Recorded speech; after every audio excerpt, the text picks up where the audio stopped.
We are here in Brussels today in the European Parliament to discuss the political news from the last days. Nearly nobody is working on a Friday in Brussels, but at least one MEP is around. That's David Coburn, the leader of UKIP Scotland. Is here to join us. David Coburn, first of all, last Monday the Econ Committee was taking place. That's the Committee on Economic and Monetary Affairs. And there was a discussion going on about EFSI, the European Fund for Strategic Investments.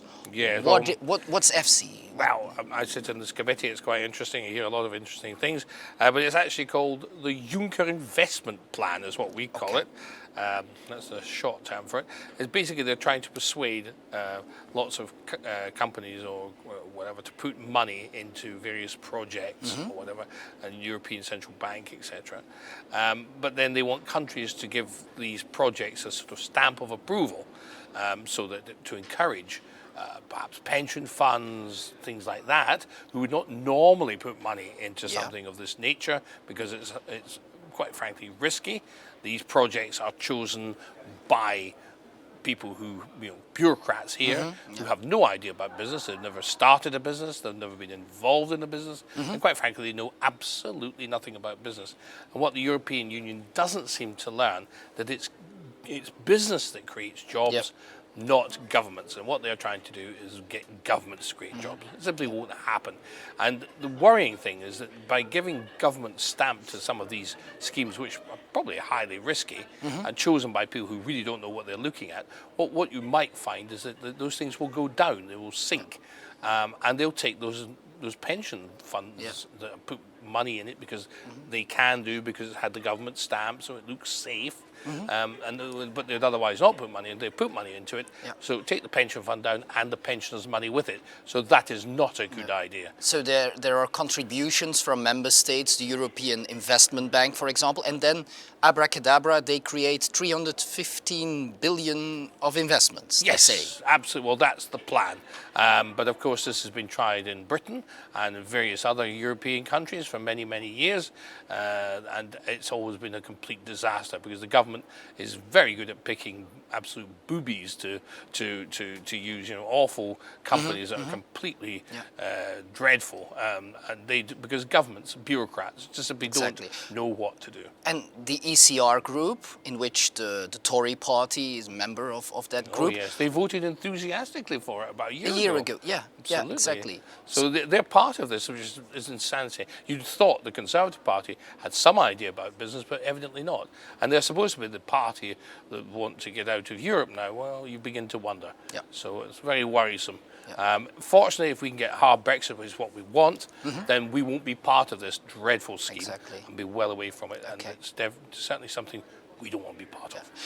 You were talking about a hard Brexit. That brings me to the second point I want to discuss, because there was an article on the website of the BBC, an interview with the deputy leader of Labour Scotland. Mr. Rowley.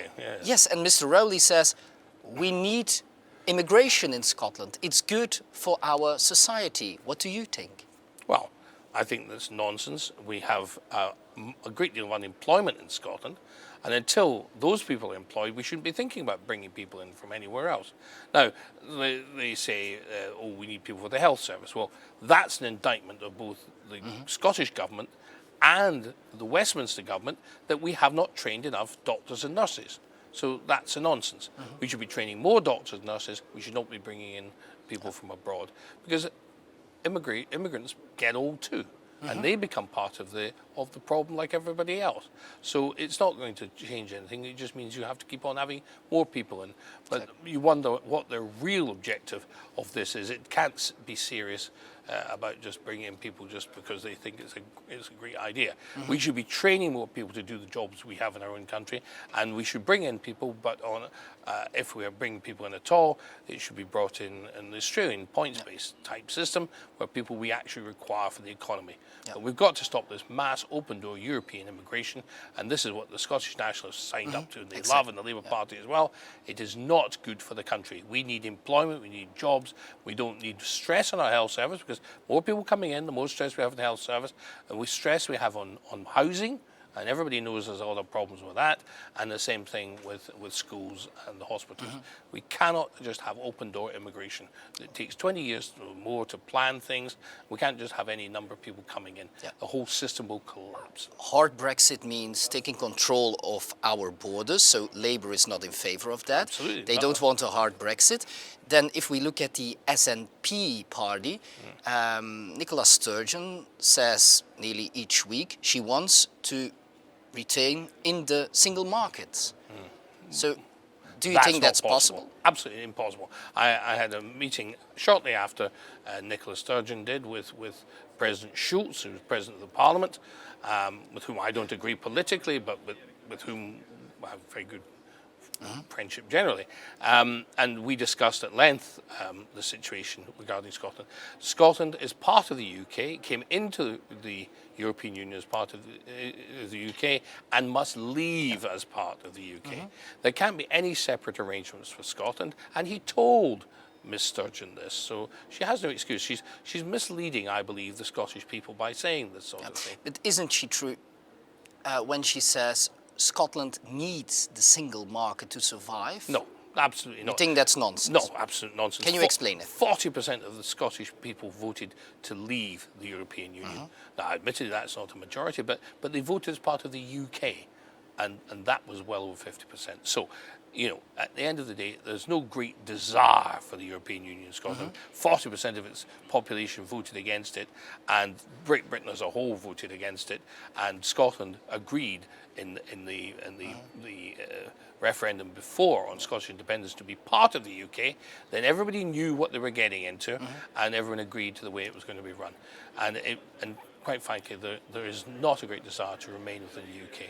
Within the European Union, and they want to stay within the UK. And you believe there will be new trade deals, free trade deals that are good for the We're economy? going to have trade deals that are going to be great for Scotland.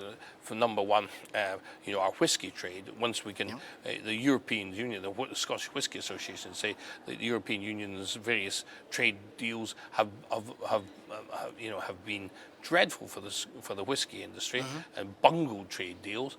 I think it was the word they used.